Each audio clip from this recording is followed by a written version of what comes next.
بسم الله الرحمن الرحيم. الحمد لله رب العالمين، والصلاة والسلام على سيد المرسلين وعلى آله وصحبه أجمعين، أما بعد.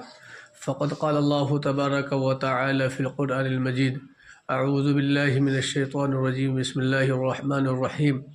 يا أيها الذين آمنوا عليكم أنفسكم لا يضركم من ضل إذا اهتديتم إلى الله مرجعكم جميعا فينبئكم بما كنتم تعملون. وقال النبي صلی اللہ علیہ وسلم: اذا قال الرجل هلك الناس فهو اهلكهم، او كما قال علیہ الصلاۃ والسلام. محترم سامعین و حاضرین جمعہ، اللہ تبارک و تعالیٰ کا احسان و کرم ہے کہ اللہ تبارک و تعالیٰ ہم سبوں کو ایمان کی دولتوں سے نوازا ہے.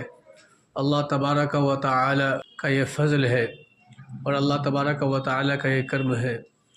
ابھی جو قرآن کریم کی آیت پڑھی گئی ہے، اس آیت کریمہ کے اندر اللہ تبارک و تعالی ایک ایسے مضامین کا ذکر فرما رہے ہیں جس کے اندر اللہ تبارک و تعالی ہمیں اور آپ کو اس بات کی طرف متنبہ کر رہا ہے کہ ہم اور آپ جو ہے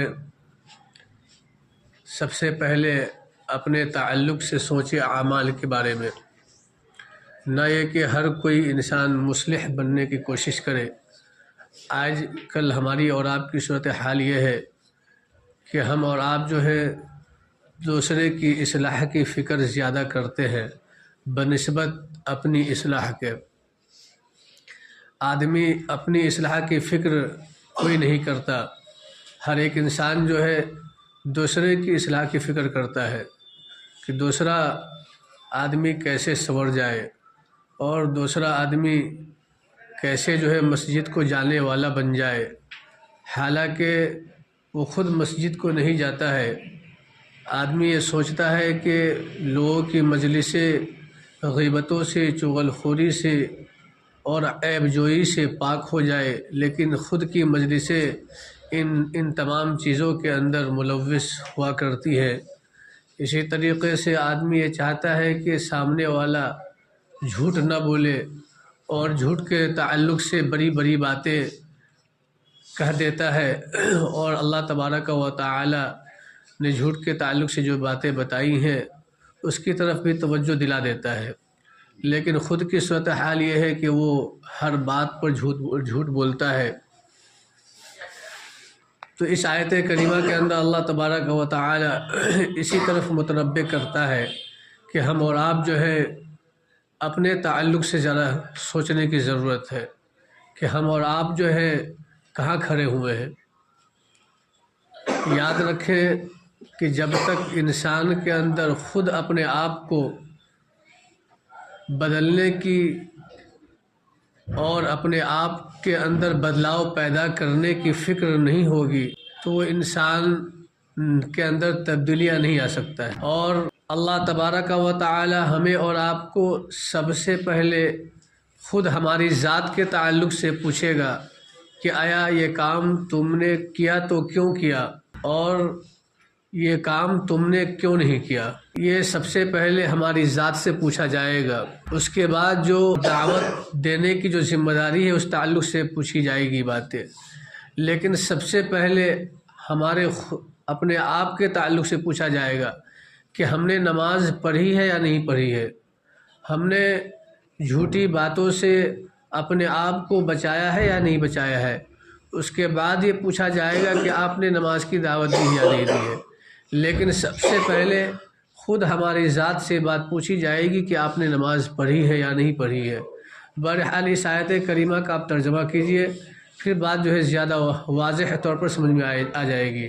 اللہ تبارک و تعالی اس آیت کریمہ کے اندر ارشاد فرماتا ہے کہ اے ایمان والو، تم اپنے آپ کی خبر لو.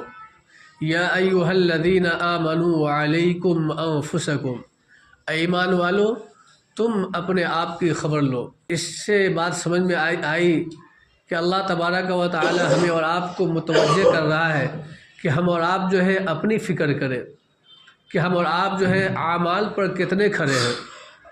یا ایھا الذین آمنوا علیکم انفسکم، اور آگے فرمایا لا یضرکم من ضل اذا اہتدیتم، کہ اگر تم ہدایت پر ہو، اگر تم صحیح راستے پر ہو، اگر تمہارا طریقہ شریعت والا طریقہ ہے، سنت والا طریقہ ہے، پیارے نبی والا طریقہ ہے، تو کسی انسان کی گمراہی تمہیں نقصان نہیں پہنچائے گی۔ اور آگے بیان کیا الی اللہ مرجعکم جمیعا، اور پھر تم سب کے سب اللہ تبارک و تعالیٰ کی طرف لوٹائے جاؤ گے۔ لوٹائے جاؤ گے تو کیا ہوگا؟ فَيُنَبِّئُكُم بِمَا كُنتُمْ تَعْمَلُونَ، بس تمہیں متنبع کر دیا جائے گا، بس تمہیں باخبر کر دیا جائے گا، آگاہ کر دیا جائے گا، بتا دیا جائے گا کہ تمہارے اعمال کیا تھے، تم کیا کرتے تھے۔ فَيُنَبِّئُكُم بِمَا كُنتُمْ تَعْمَلُونَ، کہ تم دنیا کے اندر رہ کر کیا کام کیا کرتے تھے، ان تمام چیزوں سے اللہ تبارک و تعالی آگاہ کر دے گا۔ اس آیت کریمہ کے اندر کئی باتیں آئی۔ ایک بات یہ آئی کہ سب سے پہلے ہمیں اور آپ کو اپنی فکر کرنی ہے کہ ہم اور آپ جو ہے اعمال پر کتنے کھرے اتر رہے ہیں، ہماری زندگی کے اندر اعمال صالحہ کتنا ہے، ہماری زندگی کے اندر نماز کی پابندی صحیح طور پر ہو رہی یا نہیں ہو رہی ہے۔ اس کی فکر سب سے پہلے ہمیں اور آپ کو خود کی کرنی ہے۔ اور ساتھ ہی یہ بات یاد رکھنی چاہیے کہ اگر سامنے والا کوئی گمراہ انسان ہے اور راستے سے بھٹکا ہوا انسان ہے اور شریعت سے دور انسان ہے اور تم ہدایت پہ ہو، اچھے راستے پر ہو، تو پھر اس انسان کی گمراہی سے تمہیں کوئی نقصان نہیں ہوگا۔ تو اس کا مطلب یہ نہیں ہے کہ آدمی دوسرے کو دین کی دعوت نہیں دے، اس کا مطلب یہ بالکل ہرگز یہ نہیں ہے۔ اس کا مطلب یہ ہے جو حضرت ابو ہریرہ رضی اللہ تعالیٰ عنہ کی حدیث سے بات سمجھی جا سکتی ہے، انسان اعمال صالحہ کے لیے سب سے پہلے اپنی فکر کرے کہ ہماری زندگی کے اندر اعمال صالحہ ہے یا نہیں، اور پھر اس کے بعد اعمال صالحہ کی فکر کرنے کے ساتھ ساتھ آدمی ہدایت پر ہو اور صحیح راستے پر ہو، سنت پر ہو، قرآن کریم کی تعلیمات پر ہو اور حدیث نبویہ کے طریقے پر ہو، اس کے بعد دوسرے کو وہ دعوت دیا کرتا ہو اور دوسرے کو دین کی طرف بلاتا ہو، مساجد کی طرف بلاتا ہو، نماز پڑھنے کی دعوت دیا کرتا ہو، لیکن وہ تمام جو ہے اسباب اختیار کرنے کے بعد سامنے والا گمراہ کا گمراہی انسان رہتا ہے، وہ آپ کی بات نہیں مانتا ہے، آپ کی دعوتوں کو قبول نہیں کرتا ہے، آپ کی بات کو مان کر مسجدوں کو نہیں آتا ہے، آپ کی بات کو مان کر نماز کا پابند نہیں بنتا ہے، آپ کی بات مان کر جھوٹ نہیں چھوڑتا ہے، تو پھر اس کی گمراہی جو ہے تمہیں نقصان نہیں پہنچائے گی۔ اس کا مطلب یہ ہے۔ لیکن اس آیت کریمہ کے اندر بات آئی کہ سب سے پہلے اپنی فکر کرنی ہے۔ ایسا نہیں کہ اپنے آپ کو ہاتھ پر ہاتھ رکھ کے بیٹھے ہوئے ہیں اور اعمال صالحہ سے بالکل دور ہیں اور دوسرے کو دعوت دے رہے ہیں، یہ تو کمال والی بات ہو گئی۔ ایک انسان اپنے بیٹے کو دعوت دیتا ہے، اپنے بیٹے کو کہتا ہے کہ جاؤ تم نماز پڑھنے کے لیے جاؤ، اور باپ کی صورتحال اتنی بگڑی ہوئی ہے کہ ٹی وی کھول کر ٹی وی دیکھ رہا ہے اور بیٹے کو کہتا ہے کہ نماز پڑھنے جاؤ، تو بیٹا کیا نماز پڑھنے جائے گا؟ نہیں جائے گا نماز پڑھنے۔ یہاں پر صحیح طریقہ یہ ہے کہ آپ جو ہے آپ خود نماز پڑھیں اور اپنے بیٹے کو بھی ساتھ نماز پڑھنے کے لیے لائیں، تو پھر آپ کی باتوں کے اندر اللہ تبارک و تعالی تاثیر پیدا کرے گا، اور پھر اللہ تبارک و تعالی جب تاثیر پیدا کرے گا تو پھر وہ آپ کی بات مانے گا۔ اس کے بعد یہ ہے کہ اللہ تبارک و تعالیٰ کے سب انسان کو جانا ہے، ہر ایک انسانوں کو اس دنیا کو چھوڑ جانا ہے، اور ہر ایک انسان جب اللہ تبارک و تعالیٰ کے پاس جائے گا تو ہم اور آپ دنیا کے اندر کیا کر رہے ہیں، اس زمین کے اوپر کیا ہماری اور آپ کی حرکتیں ہیں، ہمارے معمولات کیا ہیں، ہمارے حرکات کیا ہیں، ہمارے سکنات کیا ہیں، ہمارے روزمرہ کی زندگی کیا ہے، ان تمام چیزوں سے اللہ تبارک و تعالیٰ آگاہ کر دے گا، ان تمام چیزوں سے اللہ تبارک و تعالیٰ باخبر کر دے گا۔ اللہ تبارک و تعالی ہمارے اور آپ کے اعمال کو اس طور پر کھول کر رکھ دے گا ہمارے اور آپ کے سامنے کہ بسا اوقات ایسا ہوگا، کوئی چیز ایسی ہوگی جس کام کو ہم نے چھپ کر کیا ہوا ہوگا، لیکن اللہ تبارک و تعالی ان تمام چیزوں کو جانتا ہے، ان کو سامنے رکھ دیا جائے گا، تو ہم اور آپ تعجب سے کہیں گے کیا میں نے یہ کام کیا تھا؟ کیا کہیں گے؟ کیا میں نے یہ کام کیا تھا؟ اس بات کی ہمیں خبر بھی نہ ہوگی، لیکن اللہ تبارک و تعالیٰ کے مقرب فرشتے اسے لکھ لیے ہوئے ہوں گے۔ لہٰذا آپ جو ہے یہ مت سمجھے کوئی نہیں دیکھ رہا ہے. ہم اور آپ جو ہے ایک کمرے کے اندر بیٹھ کر کوئی غلط کام کر رہے ہیں اور غلط چیزیں دیکھ رہے ہیں تو یہ ہم سمجھتے ہیں کہ ہماری بیویاں نہیں دیکھ رہی ہیں, ہم یہ سمجھتے ہیں کہ ہماری بیٹیاں نہیں دیکھ رہی ہیں, ہم یہ سمجھتے ہیں کہ ہماری مائیں نہیں دیکھ رہی ہیں, ہم یہ سمجھتے ہیں کہ ہمارے باپ نہیں دیکھ رہے, ہمارے سرپرست نہیں دیکھ رہے. لیکن آپ اس وقت یہ تصور کیوں نہیں کرتے ہیں کہ اللہ تبارک و تعالی جو تمام پر قادر ہے, وہ اللہ تبارک و تعالی ان چیزوں کو دیکھ رہا ہے. اللہ تبارک و تعالی اس بات پر قادر ہے کہ ہمارے تمام چیزوں کو دیکھے, اور وہ اللہ تبارک و تعالی دیکھ رہا ہے. یہ گناہوں سے بچنے کا سب سے بڑا اسباب یہ ہے کہ آدمی یہ سوچے کہ اللہ تک کوئی دیکھے نہ یا دیکھے, ہمارا بھائی دیکھے یا نہ دیکھے, باپ دیکھے یا نہ دیکھے, بیویاں دیکھے نہ دیکھے, گھر کے تمام افراد دیکھے یا نہ دیکھے, لیکن اللہ ہمارا اور آپ کا دیکھ رہا ہے. جب یہ بات ہمارے دلوں کے اندر پیدا ہوتی ہے اور ہوگی تو انشاءاللہ اللہ تعالیٰ کی ذات سے امید ہے کہ انسان فوراً گناہ سے رک جائے گا. لیکن بات پیدا نہیں ہوتی ہے. باپ کا ڈر ہوتا ہے, بہن کا ڈر ہوتا ہے, اور دوسرے احباب کا ڈر ہوتا ہے, لیکن وہ اللہ تبارک و تعالی جس نے ہمارے باپ کو بھی پیدا کیا جس سے ہم ڈرتے ہیں, ہماری بہن کو بھی پیدا کیا جس سے ہم ڈرتے ہیں, ہمارے دادا کو بھی پیدا کیا جس سے ہم ڈرتے ہیں, ہمارے سرپرست کو بھی پیدا کیا جس سے ہم ڈرتے ہیں, اور پوری کائنات کو اللہ تبارک و تعالی نے پیدا کیا, اس ذات سے ہم نہیں ڈرتے ہیں لیکن لوگوں سے ڈرتے ہیں.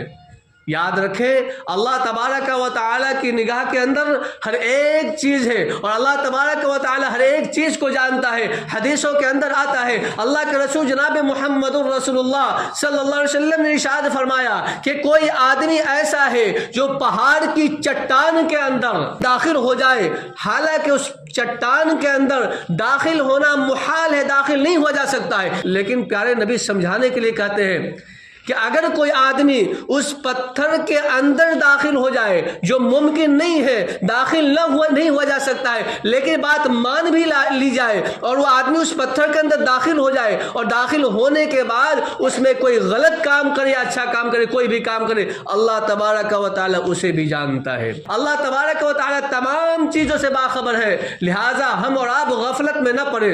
اس کے بعد یہ ہے کہ اللہ تبارک و تعالی اس آیت کریمہ کے اندر ہمیں اور آپ کو اس بات کی طرف متنبہ کر رہا ہے, ہم اور آپ جو ہے اپنے اعمال کی فکر کریں, اپنے اخلاق کی فکر کریں, اپنے اطوار کی فکر کریں, اپنے تمام جو ہے روزمرہ کی زندگی ہے اس کی فکر کریں. لیکن ہماری صورتحال کیا ہے؟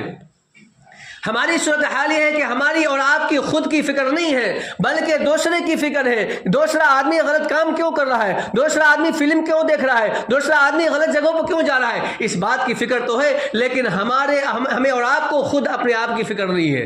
اور یاد رکھیں, جب تک آپ اپنے آپ کو بدلنے کی کوشش نہیں کریں گے اور اپنے آپ کو بدلنا نہیں چاہیں گے, اللہ تبارک و تعالی بھی نہیں بدلے گا. اللہ تبارک و تعالی قرآن کریم کے اندر ارشاد فرماتا ہے, ان اللہ لا یغیر ما بقوم حتی یغیر ما بانفسہم. اس آیت کریمہ کے اندر اللہ تبارک و تعالی فرماتا ہے, اللہ تبارک و تعالی اس قوم کی حالتوں کے اندر تغیر نہیں کرتا, بدلاؤ نہیں کرتا, تبدیلیاں نہیں کرتا, جب تک اس قوم کو خود اپنے آپ کو بدلنے کی فکر نہ ہو. تو کیا ہم یہ سمجھتے ہیں کہ ہمارے اندر فکر نہ ہو اور بغیر فکر کے ہمارے اندر بدلاؤ ہو جائے؟ یہ بالکل غلط بات ہے. یہ الگ بات ہے کہ اللہ تبارک و تعالی اس بات پر قادر ہے کہ اگر اللہ تبارک و تعالی چاہے تو ہماری زندگی کے اندر تبدیلیاں پیدا کر دے. اگر اللہ تبارک و تعالی چاہے تو ہمیں اور آپ کو نمازی بنا دے. اگر اللہ تبارک و تعالی چاہے تو ہمیں اور آپ کو مسجد میں آنے والا بنا دے. لیکن یہ معمول نہیں ہے. جب اللہ تبارک و تعالی ہر کام ہم سے کروا دے گا اچھا کام, تو پھر اللہ تبارک و تعالیٰ نے عقل کیوں دی ہے, اور پھر اللہ تبارک و تعالیٰ نے جنت اور جہنم دونوں کیوں بنایا ہے, اور پھر اللہ تبارک و تعالیٰ نے غلط چیزیں اور اچھی چیزیں کیوں پیدا فرمائی ہے, اور اللہ تبارک و تعالیٰ نے جنت کو بھی بنایا, اللہ تبارک و تعالیٰ نے جہنم کو بھی بنایا, اللہ تبارک و تعالیٰ نے بری چیزوں کو بھی پیدا کیا, اللہ تبارک و تعالیٰ نے اچھی چیزوں کو بھی پیدا کیا. اس کے بعد اللہ تبارک و تعالیٰ نے عقل دیا, اور اس عقل کا استعمال ہمیں اور آپ کو کرنا ہے. عقل کا استعمال کر کے ہمیں اور آپ کو اچھی چیزوں کو اپنا کر جنت میں جانے والا بننا ہے, یا عقل کا غلط استعمال کر بری چیزوں کو اپنا کر جہنم میں جانے والا بننا ہے. یہ خود اپنی آپ کے اندر یہ فکر ہونی چاہیے. یہ خود آدمی کا فیصلہ ہے کہ ہم اور آپ کریں گے تو کیا کریں گے, اچھا کام کر کے جنت میں جانے والا بنیں گے یا برا کام کر کے جہنم میں جانے والا بنیں گے. نماز پڑھ کر جنت کا راستہ ہموار کریں گے یا نماز کو چھوڑ کر جہنم کا راستہ راستہ ہموار کریں گے، یہ خود اپنے آپ کو فیصلہ کرنا ہے۔ اس کے بعد ہمارے اندر ایک بیماری پیدا ہو گئی ہے۔ کیا بیماری پیدا ہو گئی ہے؟ کہ اپنے آپ کو اچھا سمجھنا، اپنے علاوہ تمام کو برا سمجھنا، اپنے علاوہ تمام کو خراب سمجھنا۔ حضرت ابو ہریرہ رضی اللہ تعالیٰ عنہ کی حدیث کے اندر پیارے نبی جناب محمد رسول اللہ صلی اللہ علیہ وسلم نے ارشاد فرمایا، اذا قال الرجل، کہ جب آدمی کہتا ہے ہلک الناس، کہ تمام لوگ برباد ہو گئے، تمام لوگ ہلاک ہو گئے، فہو اہلکہم، تو سب سے بڑا برباد انسان اور سب سے ہلاک شدہ انسان وہ خود ہے، کہنے والا انسان ہے۔ جب آدمی یہ کہتا ہے کہ تمام لوگ گمراہ ہو گیا اور تمام لوگ برباد ہو گیا اور تمام لوگ گمراہی کے اندر پڑ گئے اور تمام لوگوں کے اندر جو برائیاں آ گئی ہیں، تو سب سے بڑا گمراہ انسان اور سب سے بڑا جو ہے انسان ہلاک انسان وہ خود ہے۔ کیوں ہے؟ اس لیے کہ خود اپنے آپ کی فکر نہیں ہے، اپنے تعلق سے نہیں سوچا، لیکن دوسرے کی برائی پر نظر ہے، اس کی دوسرے کی برائی کو ٹٹولنے کی کوشش کر رہا ہے۔ اللہ تبارک و تعالی فرماتا ہے وَلَا تَجَسَّسُوا، کہ تم ایک دوسرے کی تہمے مت پڑو، ایک دوسرے کی چھان بین مت کرو، تم جاسوسی مت کرو، تمہیں جاسوسی کرنے کا بالکل حق نہیں ہے۔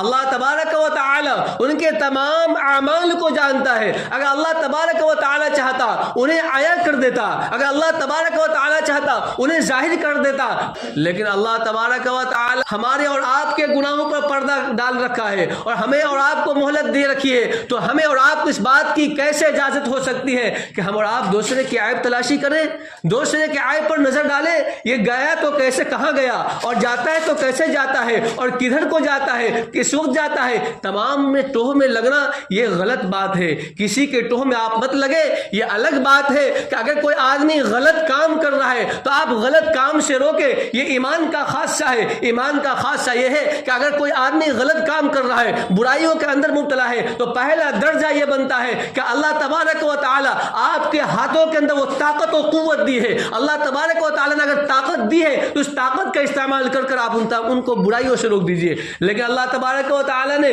آپ کے ہاتھوں کے اندر پاور نہیں دیا ہے، طاقت نہیں دیا ہے۔ اگر آپ ہاتھوں سے روکنے کی کوشش کرتے آپ پر وار کر دیا جائے گا، آپ پر ظلم کر دیا جائے گا۔ تو زبان کے اندر طاقت ہے تو آپ اپنی زبانوں سے روک دیجئے، لیکن زبان کے اندر بھی طاقت نہیں دیا ہے اور زبان کے اندر بھی طاقت نہیں ہے کہ آپ کسی کو روک سکتے ہیں برائی سے۔ پیارے نبی نے فرمایا سب سے ایمان کا کم درجہ یہ ہے کہ آدمی یہ برا سمجھے، اسے اس بات کو برا سمجھے کہ اگر اللہ تبارک و تعالی اگر مجھے طاقت دیے ہوا ہوتا تو میں اسے اس برائی سے روک دیتا۔ تو برائی کو وہ انسان یہ غلط سمجھے اور اسے اس کے دل کے اندر یہ بات بری لگے، یہ ایمان کا سب سے اضعف اور کمزور درجہ ہے۔ لیکن اگر یہ بھی نہیں پایا جاتا ہے تو پھر ایمان نہیں ہے، ایمان نہیں، ایمان بالکل کھوکھلا ہے۔ اور یہ باتیں ہماری اور آپ کی زندگی کے اندر پائی جاتی ہے، نہیں پائی جاتی ہے؟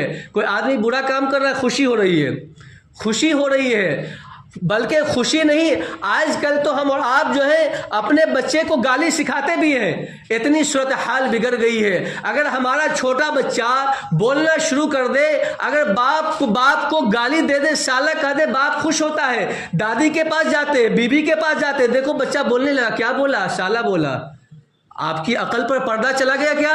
آپ کی عقل پر پردہ پڑ گیا کیا؟ کیا حماقت ہے؟ کیا کس طریقے کی گفتگو کرتے ہیں کہ بچہ اگر گالی بکتا ہے، گالی بولتا ہے تو خوشی ہوتی ہے؟ یہ خوش ہونے کی بات نہیں ہے، اور آپ بچے کو اس وقت تنبیہ نہیں کر رہے ہیں، اور اس وقت آپ خوش ہو رہے ہیں، اور یہی بچہ بڑا ہوتا ہے، بڑا ہونے کے بعد وہ بچہ آپ کو گالی دیتا ہے، آپ کے اوپر جوتے برساتا ہے، تو آپ یہاں وہاں کی پھر رہے ہیں، اس عالم کے پاس، اس عامل کے پاس، وہاں جھاڑ پھونک کے لیے جاتے ہیں کہ میرا بچہ بگڑ گیا، ایسا ہو گیا، ویسا ہو گیا۔ آپ نے خود اس کی صحیح تربیت نہیں کی تو بچہ بگڑے گا، نہ تو کیا ہوگا؟ لہٰذا آپ تمام چیزوں کی چھان بین کیجئے اور اپنے اعمال کے تعلق سے سوچئے اور اپنے آپ کو زیادہ اچھا سمجھنے کی کوشش نہ کیجئے، بلکہ اگر کوئی انسان اپنے آپ کو زیادہ اچھا سمجھنے کی کوشش کرتا ہے تو ان کے اعمال بیکار ہو جاتے ہیں، کیونکہ اس کے اندر ریا کی بو آ جاتی ہے، دکھلاوے کی بو آ جاتی ہے۔ جب دکھلاوا ہو جائے تو اللہ تبارک و تعالیٰ کے اس کی کوئی قبولیت نہیں، کوئی مقام نہیں، اس کا کوئی درجہ نہیں۔ اللہ تبارک و تعالیٰ اس کو پرانے کپڑے کی طرح موڑ کر آپ کے منہ پر مار دے گا۔ اللہ تبارک و تعالیٰ کو ایسے اعمال کی کوئی ضرورت نہیں ہے۔ بہرحال خلاصے کلام یہ ہوا کہ سب سے پہلے ہمیں اور آپ کو اپنی فکر کرنی ہے، اپنے تعلق سے سوچنا ہے۔ اگر ہمارے اپنے آپ کو اپنی فکر ہوگی تو پھر اس کے بعد جو ہے آپ اپنے اہل خانہ کی فکر کیجئے۔ خود قرآن کریم بیان کرتا ہے وَأَمُرْ أَهْلَكَ بِالصَّلَاةِ وَاصْطَبِرْ عَلَيْهَا لَا نَسْأَلُكَ رِزْقًا نَحْنُ نَرْزُقُكَ وَالْعَاقِبَةُ لِلتَّقْوَىٰ۔ اس آیت کریمہ کے اندر اللہ تبارک و تعالیٰ کیا بیان فرماتا ہے، ذرا سوچئے۔ اللہ تبارک و تعالیٰ فرماتا ہے کہ تم اپنے اہل خانہ کو نماز کا حکم دو اور تم خود اس پر قائم رہو۔ یہ نہیں کہا کہ تم اہل خانہ کو نماز کا حکم دو، تم ٹی وی دیکھتے رہو، نہیں، تم خود اس پر قائم رہو۔ اس سے بات کیا سمجھ میں آئی کہ آپ خود اس پر قائم رہیں اور قائم رہنے کے ساتھ دوسروں کو اس بات کی تلقین کرے، دعوت دیں۔ اگر دوسرے کو اس بات کی تلقین نہیں کرتے ہیں تو پھر یاد رکھیں آپ کا یہ عمل کوئی کارآمد نہیں سمجھا جائے گا، کوئی کارآمد نہیں سمجھا جائے گا۔ اللہ تبارک و تعالیٰ کے ہاں وہی اعمال ہمارے مقبول ہیں کہ انسان اس پر عمل کرے اور عمل کرنے کے بعد دوسرے کو اس کی دعوت دے اور دوسرے کو اس کی تلقین کرے، تو پھر جو ہے انسانوں کے اندر وہ قابلیت بھی پیدا ہوگی اور مقبولیت بھی پیدا ہوگی۔ اس کے لیے سب سے پہلے ہمارے اندر یہ فکر پیدا ہونی چاہیے کہ ہماری نماز نہ چھوٹنے پائے۔ ہماری اور آپ کی صورتحال تو یہ بارہا آپ کو بتایا جاتا ہے کہ آپ کی مسجدیں آپ کے محلے کے اندر، آپ کے گھر کے سامنے خالی نظر آتی ہے اور ہمارے دل کے اندر درد پیدا نہیں ہوتا ہے، ہمارے دل کے اندر چبھن پیدا نہیں ہوتا ہے، ہمارا دل نہیں دکھتا ہے۔ لیکن ہمارا گھر اگر 2 مہینہ بند رہ جائے تو دلوں کے اندر بات پیدا ہوتی ہے، ارے گھر بند ہو گیا، گھر 2 مہینے سے بند ہے، ایسا نہ ہو کوئی شیطان اس میں داخل ہو جائے۔ شیطان کے داخل ہونے کی فکر ہوتی ہے، اس میں سامان کے ضائع ہونے کی فکر ہوتی ہے، لیکن اللہ تبارک و تعالیٰ کا گھر ویران ہو رہا ہے اس کی فکر نہیں ہے۔ اللہ تبارک و تعالیٰ کے یہاں پوچھ ہوگا، اللہ تبارک و تعالیٰ کے یہاں ان تمام چیزوں کا جواب دینا ہوگا۔ بہرحال سب سے پہلے ہمیں اور آپ کو اپنی فکر کرنی ہے، اپنی فکر کے ساتھ اپنے اہل خانہ کی فکر کرنی ہے، اپنے اہل خانہ کے ساتھ اپنے معاشرے کی، اپنے خاندان کی فکر کرنی ہے، اپنے محلے والے کی فکر کرنی ہے۔ اس کے بعد جو ہے آپ آہستہ آہستہ بڑھتے چلے جائیں، اور کوئی بھی کام انسان آہستہ آہستہ کرتا ہے۔ اگر آپ 5 وقت کی نماز نہیں پڑھ پا رہے، آپ 1 وقت کی نماز شروع کر دیجئے، 1 وقت کی نماز پڑھیں گے، اس کے بعد 2 وقت کی شروع کر دیجئے۔ اسی طریقے سے اچھے اعمال کو کرنے میں نظام بنائیں گے تو ہمارا اعمال بھی جو ہے درست ہو جائے گا اور اعمال کے اندر ہم بڑھتے چلے جائیں گے۔ اللہ تعالیٰ سے دعا ہے کہ اللہ تعالیٰ عمل کی توفیق عطا فرمائے، آمین یا رب العالمین، وآخر دعوانا الحمدللہ رب العالمین۔